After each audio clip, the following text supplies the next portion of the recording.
오늘 말씀의 제목, 침노하는 신앙으로 영적 긴장을 놓치지 말라. 다시 한번, 침노하는 신앙으로 영적 긴장을 놓치지 말라. 침노하는 신앙에 대해서는 여러 번 말씀을 드리죠. 예수님이 세례요한을 칭찬하실 때 그렇게 칭찬하시잖아요. 마태복음 11장, 누가복음 16장인가요? 누가복음 16장 16절에도 율법과 선지자는 요한의 때까지 그 후로는 하나님의 나라의 복음이 전파되어 사람마다 그리로 침입하느니라 라고 말씀합니다. 마태복음 11장 12절에서는 세례요한의 때부터 천국은 침노를 당하는데 침노하는 자는 빼앗느니라. 할렐루야. 우리가 이 말씀을 이렇게 들을 때마다 저는 옛날에 어릴 때 땅 따먹기 했던 그런 놀이가 생각이 나요. 한 뼘 두 뼘씩 이렇게 그려가면서 왜 네모 그려서 서로 구퉁이에서 시작하잖아요. 그렇게 딱 구퉁이 시작해가지고 나중에 한 뼘 두 뼘에서 땅 따먹던 그런 그 놀이가 생각이 나는데, 침노한 자는 빼앗느니라.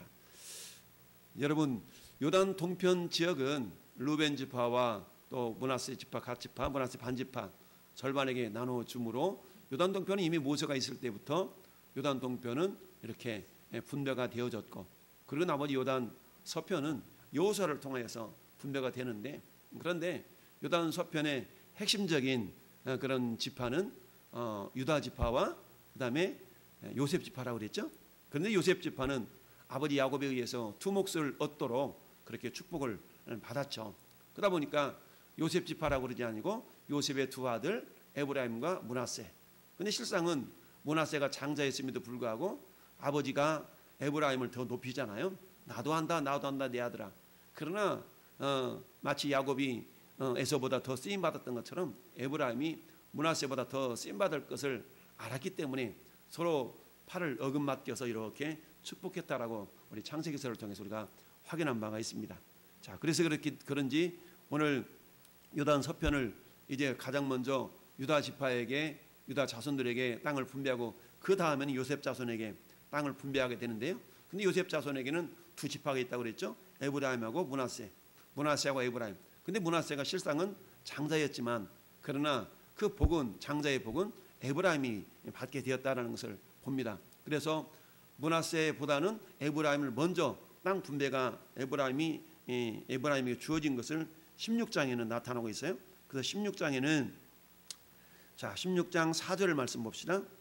16장 4절 보면 요셉의 자손 므낫세와 에브라임이 그들의 기업을 받았더라. 아멘. 므낫세가 장자이기 때문에 먼저 기록한 거예요. 그런데 실상 기업 분배는 에브라임 자손부터 이루어진 것을 봅니다. 그래서 5절에는, 16장 5절에 에브라임 자손이 그들의 가족대로 받은 지역은 이러하니라 라고 하면서 쭉 에브라임 자손이 분배 받은 땅에 대한 이야기가 나오죠. 그런데 에브라임 자손들도 10절 말씀에 뭐라고 말씀하고 있냐면, 자, 그들이 겟셀에 거주하는 가나안 족속을 쫓아내지 아니하였으므로 가나안 족속이 오늘까지 에브라임 가운데 거주하며 노역하는 종이 되었더라. 아멘.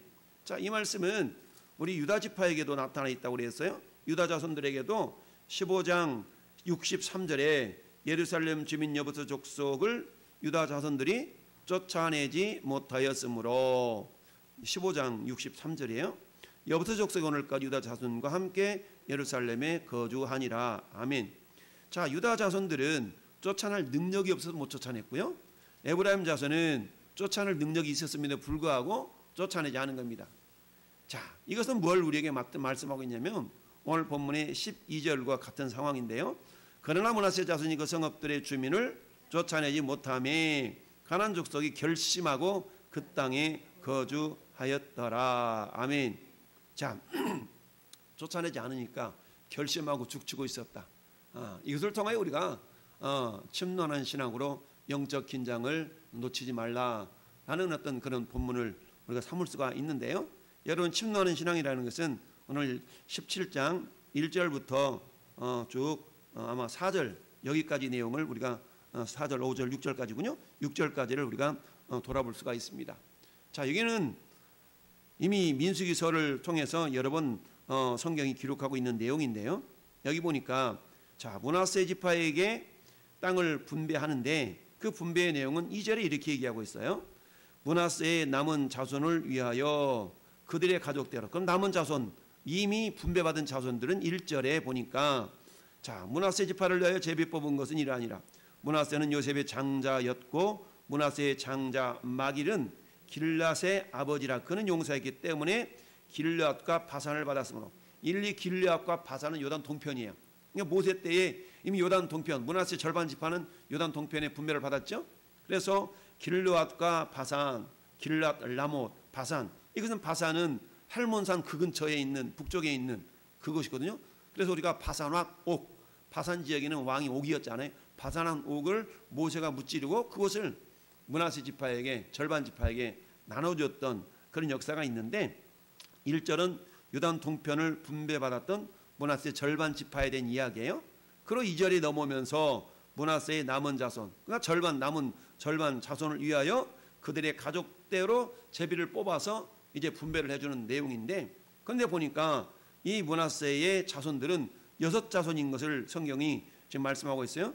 첫째는 아비에셀, 둘째는 헬렉, 셋째는 아스리엘, 넷째는 세겜, 다섯째는 헤벨, 여섯째는 스미다. 이렇게 6자손을 얘기하고 있어요. 그런데 3절에 내려와서는 다시 이 6자손 가운데에 헤벨의 아들 길앗의 손자 마길의 증손 므낫세 현손 슬로브앗은 이렇게 얘기하고 있죠.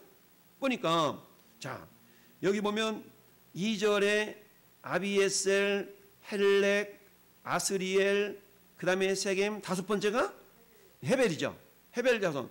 그런데 3절이 와서 헤벨의 아들의 길앗, 아들의 아들 길앗의 손자 마길의 증손 므낫세 현손 슬로브앗은 이러죠. 자, 슬로브앗이 어떤 사람이었냐? 슬로브앗은 뭐였어요? 아들이 없고 딸뿐이었어요. 여러분 이 당시에 어떤 이스라엘 민족의 구성의 어떤 핵심은 뭐였냐면 남성 중심이었어요. 남성 중심.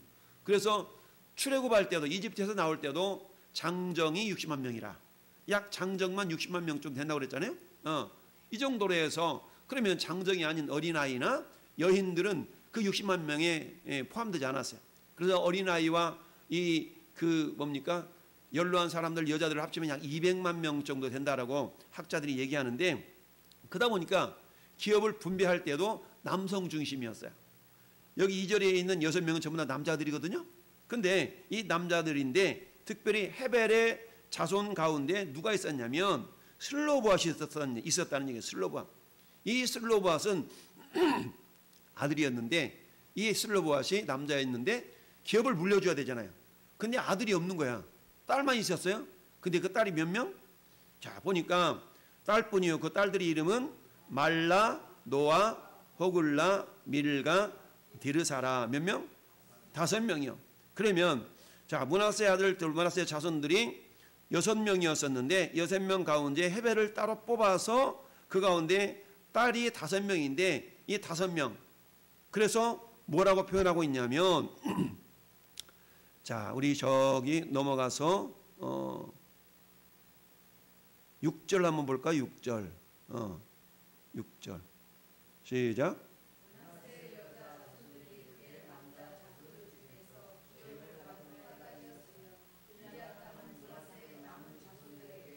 어, 5절 시작.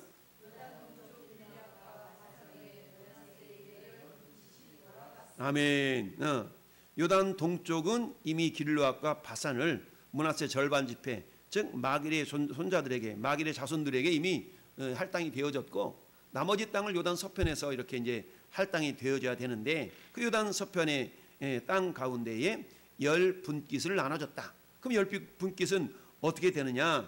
므낫세의 아들이 6인데 6 가운데 그야말로 딸만 있는 이 슬로브와 딸들에게 또 5분깃을 나눠주므로 10분깃이라 뭐 이렇게 또 표현을 하고 있어요. 어쩌면 이렇게 쭉 나눠졌다는 얘기입니다. 그러면 1절부터 6절을 통해서 우리는 뭘 생각해 볼 수가 있나? 이 당시에 어떤 유산 상속이나 이런 부분에 있어서는 남성 중심이었다는 얘기입니다. 남성 중심이었는데 근데 슬로브와 자손들은 자식들이 딸밖에 없는 거예요. 그래서 딸들이 뭐예요? 아니 우리는 그러면 유산을 상속받지 못하는 거 아니에요? 라고 모세에게 그걸 따지니까 하나님께서 모세에게 민수기 27장이나 민수기 36장에 거기에 대한 해법을 얘기해 주는 겁니다. 저들의 요구가 맞다. 그러면서 저들에게도 뭘 주냐? 유산을 주기는 줘라. 그런 조건을 걸어요. 왜? 여자는 시집을 가야 되잖아요. 시집을 가게 되면 어떻게 됩니까? 그들이 상속가는 것들이 시집가는 그 남자들이 같이 귀속이 되어져 버리잖아요. 그래서 시집을 가기는 가되 뭐 하냐면 너희들이 므낫세 자손들에게로 시집을 가라. 그래야만 어때? 시집 가서 므낫세 자손들하고 결혼하면 내내야 므낫세 자손 것이 되기 때문에 이렇게 하라고 민수기 36장이나 민수기 27장에서 그렇게 얘기를 하고 있죠. 자, 우리 한번 민수기 36장으로 한번 넘어가 볼까요? 민수기 36장.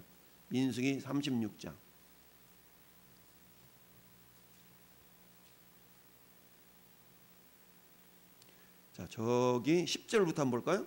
10절 시작.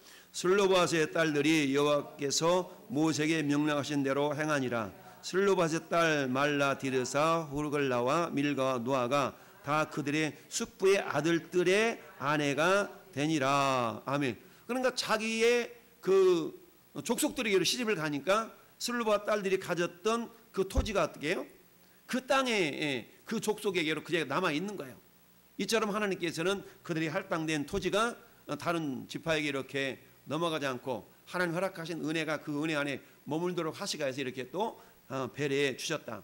만약에 슬로바 딸들이 우린 여자니까 우리한테 돌아올 몫은 없어 라고 포기했더라면 아마 그냥 그렇게 넘어가고 말았을 겁니다. 그런데 이들이 이처럼 요구했기 때문에 이제는 어떻게 돼요? 하나님에 의해서 맞다 모세야. 저들이 요구가 맞기 때문에 그렇게 주어라.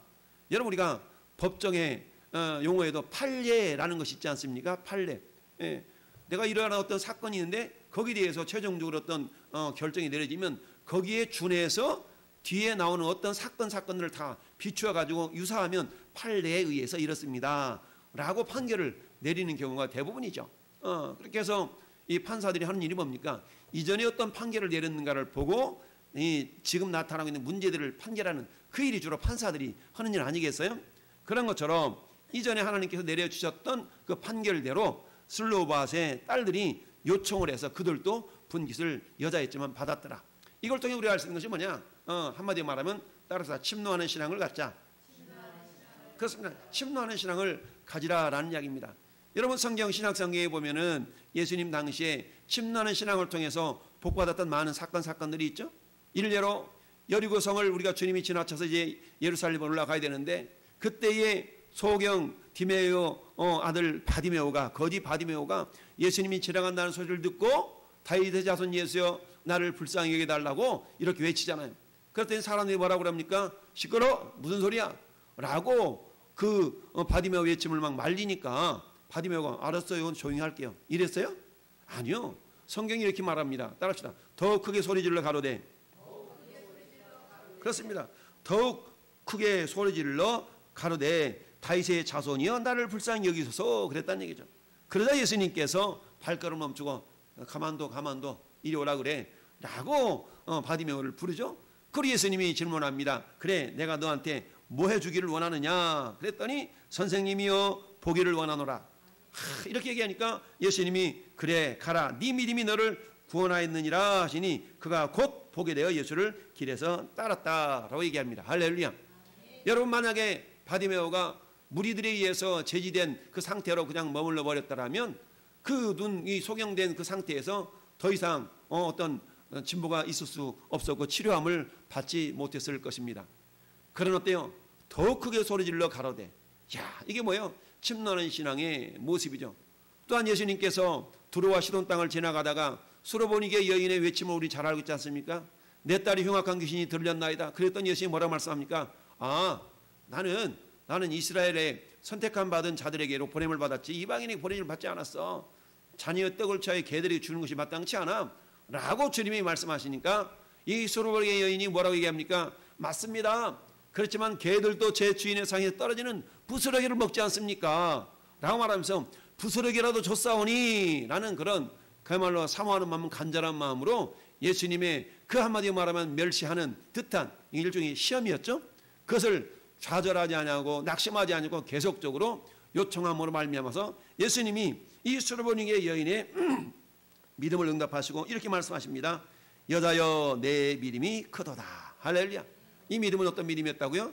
침노하는 믿음이었다. 내 믿음이 크도다 라고 하시면서 내 소원대로 되리라 하시니 그때로부터 그 여인의 딸이 낳았다. 할렐루야. 여러분 한 사건만 더 한번 우리가 묵상해 볼까요? 12회를 혈루증을 앓는 한 여자가 있었어. 12년 동안 혈루증을 앓았다는 얘기는 피가 안 멈추는 사건 아니겠어요? 혈루증. 그러니 얼마나 괴로웠습니까? 마가는 이 여인의 상태를 이렇게 표현합니다. 그가 많은 의사에게 많은 괴로움을 받았고 가진 것도 다 허비하였으니 아무 효용이 없고 도리어 더 중하에도 가던 차에. 자, 여러분 삼성병원으로 갔다가 아산의료원으로 갔다가 저기 세브란스로 갔다가 성모병원으로 갔다가 온갖 좋다는 병을 다 돌아다녀 봤는데 고칠 수가 없었다는 얘기야. 그러니 어때요? 인류 병원으로 쫓아다니라고 있는 재산 다 까먹고 이제는 더 상태는 중하에도 가던 차에 그때 누구를 만났어요? 예수님을 만났습니다. 할렐루야. 예수님을 만났어. 야, 그래서 이 예수님을 만나서 이 여인이 어때요? 예수의 소문을 듣고 할렐루야. 무리 가운데 끼어서 뒤로 와서 그의 옷에 손을 대니 이 여인의 믿음은 어떤 믿음이었어요? 무리 가운데 비집고 들어가가지고 예수님의 옷자락에 내가 손만 대면 난 나을 것 같아. 할렐루야. 이런 믿음을 가졌다는 얘기입니다. 근데 보니까 너무 많은 무리들이 있어가지고 비집고 들어가서 예수님 옷자락에 손을 대기가 너무 힘든 거야. 몸도 연약하지. 연약한 몸을 가지고 마치 요한복음 5장에 베데스다에 모셨던 그 38년 된 안전병이처럼. 여러분 비집고 들어가 너무 힘든 거야. 힘들던데 말아야지 라고 포기했더라면 이 여인은 혈루증으로 죽어나갔을지도 몰라요. 그럼에도 불구하고 어때요? 그 무리들을 비집고 들어가서 그냥 예수님 옷자락에 손을 대었더니 혈루의 근원이 마른 것을 본인이 느꼈다고 그랬어요. 근데 이 모습을 예수님이 아셨죠. 누가 내 옷에 손을 대었느냐라고 물으니까 무리들이 아니 많은 사람이 다 밀어 제끼는데 예수님 옷에 손댄 사람이 한두 명입니까? 이렇게 얘기하니까 아니다. 내 옷에 의도적으로 목적을 가지고 손을 댄 사람이 있다는 얘기죠. 할렐루야.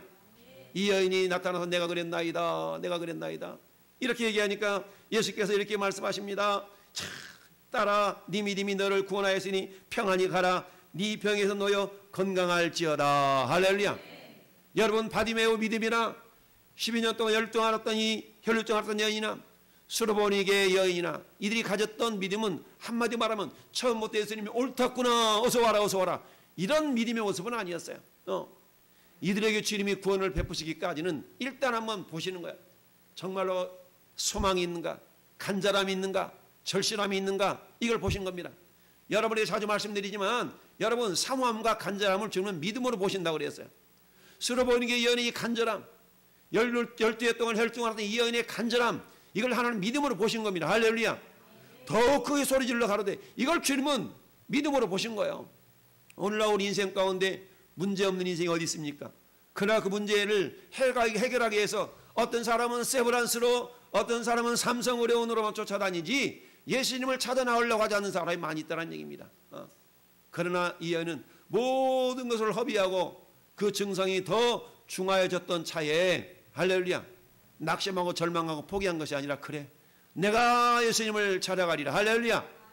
내가 예수님을 만나야만 되리라. 할렐루야. 이렇게 예수님을 찾아 붙든 줄 믿습니다. 세상의 어떤 방법들로도 해결되지 않았던 그 문제가 예수님을 만남으로 여자여 내 믿음이 크도다 믿은 대로 될지어다. 할렐루야. 라는 주님 말씀에 의해서 그 문제가 해결된 줄로 믿습니다. 평생토록 구걸만 해야 되는 그 인생이었지만 예수님을 만남으로 말미암아서 바디메오 눈이 띄어진 줄 믿습니다. 모든 재산을 다 허비했지만 예수님을 만남으로 다시 한번 그 인생을 시작할 수 있는 기회를 만들어 간 줄로 믿습니다. 슬로바한 여인의 딸들이 우리는 뭐야? 딸들인데 우리가 받을 상속이 없는 거야? 라고 포기하고 말았다면 그들에게는 아무런 유산이 상속되지 않았을 거야. 그러나 그 시대의 전통적인 정통을 깨고 우리들에게도 유산을 주옵소서 라고 얘기했을 때 여러분 갈렙의 딸 락사가 어떻습니까? 나에게 셈을 주시오라고 요청한 거 아니겠어요? 그랬더니 이 갈렙이 윗셈과 아랫셈을 주어서 온니엘의 가정이 아름다운 모습으로 살아갈 수 있도록 그렇게 했던 거 아니겠어요? 연이라 할지라도 침노하는 신앙을 가졌을 때 할렐루야, 이처럼 하나님께서 역사하신 줄 믿습니다. 오늘 이 시대에도 우리 인생 가운데 여러 가지 문제가 있을 때에 그 문제를 해결하는 방법은 다양하겠죠. 그러나 궁극적인 그 문제의 마스터키를 쥐고 계신 분은 우리 주님이신 줄 믿습니다. 할렐루야. 여러분, 예수님 베드로의 신앙 고백을 들으시고 내가 이 반석 위에 내 교회를 세우리니 음부의 권세가 이기지 못하리라 말씀하시면서 내가 너한테 천국 열쇠를 주겠다. 할렐루야 라고 말씀하십니다. 네가 땅에서 무엇이든지 풀면 하늘에 풀릴 것이요 땅에서 무엇인지 매면 하늘에서도 매이리라 라고 맺고 푸는 권세를 베드로에게 주신 줄 믿습니다.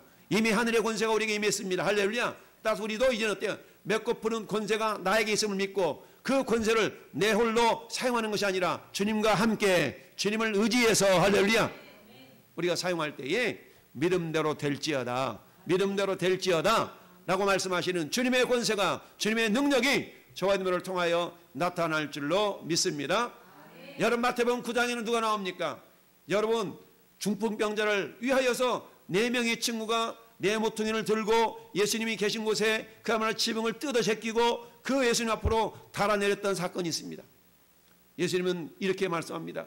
성경은 이렇게 기록하고 있습니다. 따릅시다. 그들의 믿음을 보시고, 여기서 그들의 믿음이라는 겁니까? 그의 믿음을 보고가 아니었어요. 그들의 믿음을 보시고. 할렐루야. 그들은 누굽니까? 중풍병자 본인뿐만 아니라 주변에 있었던 친구들이죠. 중풍병자가 그렇지 않았겠어요? 얘들아 나 좀 예수님 앞으로 좀 띠매가 주지 않을래? 나 좀 예수님 앞으로 띠매다 주지 않을래? 나 좀 교회 가게 좀 나 좀 부축해 주시오. 나 좀 부축해서 교회 가게 해 주시오. 나는 그런 믿음.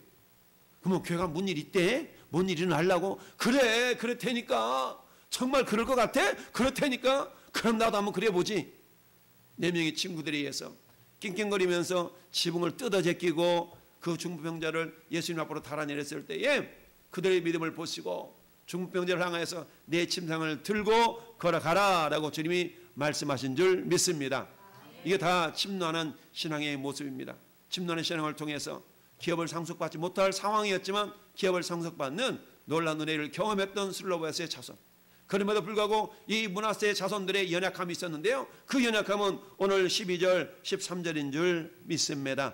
자, 12절 다시 한번 읽어봐요. 그러나 므낫세 자손이 그 성읍들의 주민을 쫓아내지 못하며 한 족속이 결심하고 그 땅에 거주했더라. 아멘.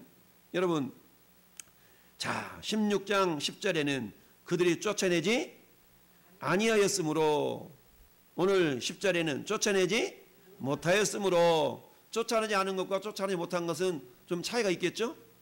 쫓아내지 않은 것은 능력이 있음에도 불구하고 안 한 거예요. 쫓아내지 못했다는 것은 능력이 부족한 거라는 얘기입니다. 할렐루야? 그러나 능력이 부족하든 쫓아내서 능력이 있음에도 불구하고 하지 못한 것이란 우리 인간적인 모습 볼 때는 달라요. 그러나 우리 하나님 보실 때는 다를 바가 없다는 얘기입니다. 왜냐하면 이미 하나님은 쫓아내라 라고 명령하셨기 때문에 신명기 20장 16절 17절에 너희가 가나안 자손 가나안 땅에 들어가거들라 그들과 뭐다 교훈도 하지 말고 교류도 하지 말고 다 그들을 쫓아내라 라고 명령하셨어요. 하나님의 명령은 하나님 명령만 하시고 내버려 두시는 것이 아니라 행할 수 있는 능력도 덧입혀 주십니다. 할렐루야. 그렇다면 주님이 주신 능력을 믿고 마치 갈렙이 여호와께서 기뻐하시면 우리가 그 땅을 능히 취하리라. 45년 전에 가데스 바네아에서 12명의 정탐꾼 가운데 오로지 여호수아와 갈렙만 하나님이 기뻐하시는데 왜 못 가? 라고 하나님의 능력을 의지하며 갔던 것처럼. 할렐루야. 그들에게 이런 믿음이 없었기 때문에 쫓아낼 수 있었음에도 불구하고 쫓아내지 않은 것이나 쫓아낼 능력이 부족해서 쫓아내지 않은 것이나 결과론적으로는 쫓아내지 않았기 때문에 이것은 하나님의 말씀에 대한 불순종이다라는 이야기입니다. 자, 그랬더니 어때요? 가나안 족속이 결심하고 그 땅에 거주하였더라. 아무리 하나님께서 좋은 땅을 분배해주고 아무리 그들이 그야말로 하나님께 충성해서 이 야곱의 축복으로 말미암아서 좋은 땅을 분배받았다 할지라도 이제 정착 전쟁은 그들 스스로가 샅샅이 낱낱이 다 점령에 들어가야 될 그런 사명이 남아있음에도 불구하고 그들은 그 사명을 잘 감당하지 않았다라는 얘기입니다. 왜 그랬을까요? 슬로바스의 딸들처럼 침노하는 신앙은 있었지만 이 침노하는 신앙을 따라서 끝까지 침노하는 신앙을 끝까지 모든 지파들이 다 가지지를 아니하였다라는 이야기입니다. 그러다 보니까 어때요? 가나안 족속을 결심하고 그 땅에 거주했다. 그랬더니 이스라엘 자손이 강성한 후에야. 왜? 그대는 능력이 부족했어요. 능력이 부족했어요. 그러나 자기들의 능력은 부족했지만 여호와는 나의 목자시니 내게 부족함이 없으리로다. 할렐루야. 주님의 능력은 부족함이 없었어요. 그 주님의 능력을 믿고 나가 싸웠다라면 주님이 내가 능히 그것을 취할 수 있도록 해줄게 라는 약속의 말씀대로 이루셨을 텐데, 아무리 하나님의 약속이 있다 할지라도, 할렐루야. 여러분이 그렇지 않습니까? 하나님의 약속이 황폐한 성읍을 사람의 때로 채우겠다는 약속이 있다 할지라도, 따라합시다. 그래도 내게 구해야 할지라. 약속이 있다 할지라도 그래도 내게 기도하라고 주님이 말씀하시지 않습니까? 할렐루야. 내 약속이 있다 할지라도 그래도 너희가 나가서 취하여야, 너희가 나가서 싸워야만이 그것이 너희 것이 된다라는 이야기입니다. 할렐루야. 이 침난한 신앙으로 말미암아서 하나님께서 저와 여러분들이 주신 이 놀라운 그런 기회들을 놓치지 말아야 되는데, 자, 영적인 긴장을 놓쳐버렸다는 얘기는 뭡니까? 하나님의 약속을 부여잡고 끝까지 나가 싸워야 되는데, 아유 아직 안 될 것 같아 라고 하니까 어때? 옳다구나라고 사단의 세력이 여전히 진지를 구축하고 있는 겁니다. 진지를 구축하고 있는 겁니다. 이건 뭘 얘기하냐면, 영적으로 말하면 우리 내면 속에 있는 죄의 요소들, 우리 내면 속에 있는 죄악의 요소들이 있거든요. 이 죄악의 요소들을 진멸시키지 않는다면 나중에 그 죄가 나를 다스리는 거예요. 내가 그 죄를 다스려서 짓밟아야 되는데 오히려 거꾸로 그 죄가 나를 다스리는 겁니다. 그 결과로 어떤 일이 발생합니까? 정복하고 다스리고 쫓아내야 될 가나안의 영향력을 오히려 받고, 우리가 사사기 350년의 세월이 어떤 세월이었어요? 하나님 말씀대로 그들이 순종하지 않았기 때문에 결국은 어때요? 그 이방인들이, 이 가나안 원주민들이, 이스라엘 백성들이 옆구리에 가시가 되어지고 그런 거 아니겠습니까? 그래서 성경 우리에게 말씀합니다. 사도 바울이 고린도 전서 10장 11절에 이렇게 말씀합니다. 그런즉 선줄로 생각하는 자는 넘어질까 주의하라. 할렐루야. 선줄로 생각하는 자는 넘어질까 주의하라는 얘기입니다. 항상 영적인 긴장의 끈을 놓치지 말라는 얘기입니다. 항상 영적인 긴장의 끈을 놓치지 말라라는 얘기입니다. 사도 바울은 어때요? 그래서 날마다 나는 죽노라. 날마다 자기 자를 쳐서 복종하게 하면 내가 남에게 전파한 후에 내가 도리어 버림을 당할까 두려워했다라고 사도 바울은 고백하고 있습니다. 이처럼 우리의 믿음이 이 정도면 됐지 라고 생각하는 순간에 마귀가 틈을 타고 우리에게 드러나라는 사실을 기억하면서 우리를 늘 영적인 긴장을 놓지 아니할 때에, 할렐루야, 사단도 귀신같이 잘한다고 하잖아요. 귀신같이 잘해. 우리가 긴장하고 있나, 긴장을 놓치고 있나. 여러분, 마귀 존재가 디아블로라고 하잖아요. 디아블로스. D라는 말은 틈새. 쐐기를 박아서 우리로 하여금 넘어지게 만드는 존재가 마귀예요. 마귀. 그러니까 어때요? 이 쐐기를 박는 틈은 여러분 크지 않습니다. 가끔 여러분 이 영상에서 저 밀림지대에 있는 커다란 그런 거목을 쓰러뜨리는 데 있어서 이 톱으로 쏠자마자 넘어가지 않잖아요. 조금 틈이 보이면 그곳에다 막 쐐기를 두들겨 망치로 박아서 어때요? 그 틈이 벌어진 그곳에 다시 톱질해서 거대한 거목이 넘어지도록 그렇게 벌목을 하지 않습니까? 그 벌목하는 과정에서 절대적으로 필요한 것이 뭐였어요? 이 쐐기거든요. 쐐기. 마귀는 그렇다는 얘기입니다. 조그만 틈만 보인다면 그곳에 쐐기를 박아서 우리의 믿음이 망가뜨려지도록, 우리의 믿음을 망가뜨리려고 지금도 우는 사자와 같이 둘이 다니며 삼kel자를 잡고 있는 이때 우리가 틈을 보인다면 그 틈새로 마귀는 여지없이 침범해 두는 줄로 믿습니다.